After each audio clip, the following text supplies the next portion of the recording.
ఇక్కడ చూస్తున్నారు కదా, జనగాం జిల్లాలోని గానుపాడు గ్రామంలో ఇక్కడ ఈ పోలింగ్ బూత్లో ఉన్నటువంటి వైనం మనం చూస్తూనే ఉన్నాము. ఇక్కడ ఈవీఎంలు పనిచేయక ప్రజలు అనేక ఇబ్బందులు పడుతున్నారు. ఈ విషయాన్ని అధికారులకు ఎన్నిసార్లు చెప్పినా కానీ పట్టించుకోకపోవడంతో గంటన్నర సేపు లేటు కావడం, అందరూ కూడా తిరిగి వెళ్తున్నారు. ఈవీఎంలు పనిచేయకపోవడంతో అధికారులు కూడా చెప్పకుండా ఈ ఎలక్షన్ వాళ్ళు నిర్లక్ష్యం చేయడం వల్లనే ఇక్కడ గంటన్నర సేపు లేట్ అయింది. అందుకోసం అధికారులు స్పందించి వెంటనే ఈ కార్యక్రమాన్ని ఈ ఈవీఎంను పనిచేయ విధంగా వేరే మార్పు అయినా చేసి సహకరించగలరని ప్రజలు కోరుతున్నారు. వెంటనే వాళ్ళు వెళ్ళడం ఆపేసి మళ్ళీ తర్వాత వాళ్ళు పనులకు వెళ్ళాలి కాబట్టి అధికారులు యాక్షన్ తీసుకోవాలని చెప్పేసి చెప్తున్నారు.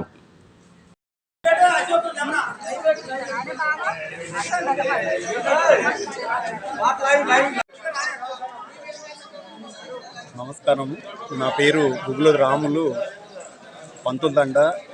నేను రిటైర్డ్ తహసీల్దార్ని. మార్నింగ్ 6:45కు వచ్చేసి లైన్లో నిలబడ్డాము. ఇప్పటివరకు కూడా ఈవీఎంస్ పనిచేయట్లేదు. ఈవీఎంస్ మొరాయించడం వల్ల పబ్లిక్ చాలా మంది ఇబ్బంది పడుతున్నారు.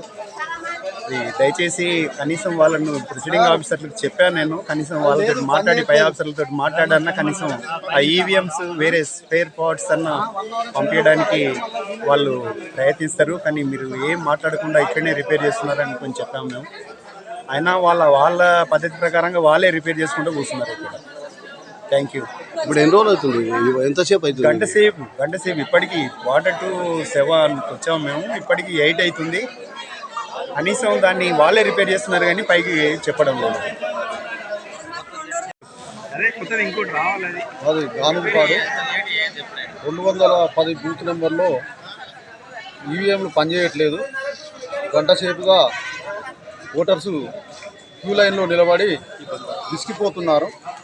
మరి ఇక్కడ అధికారులు అవగాహన లోపం వల్ల వాళ్ళకి తెలియదు ఇంకా మరి ఎవరన్నా వచ్చి చేయలేదు. మరి 1 అవర్ 1.5 అవర్ అవుతుంది కదా.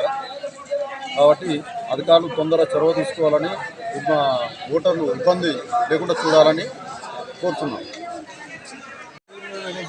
అంతా వెళ్ళిపోతున్నారు, అంత వెళ్ళిపోతున్నారు. చెప్పు 2 గంటలు నిలబడతారు.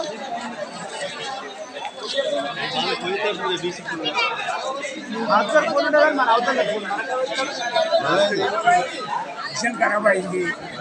మిషన్ ఖరాబ్ అయింది. 1 అవర్ వెయిట్ చేసి ఏం చేద్దాం?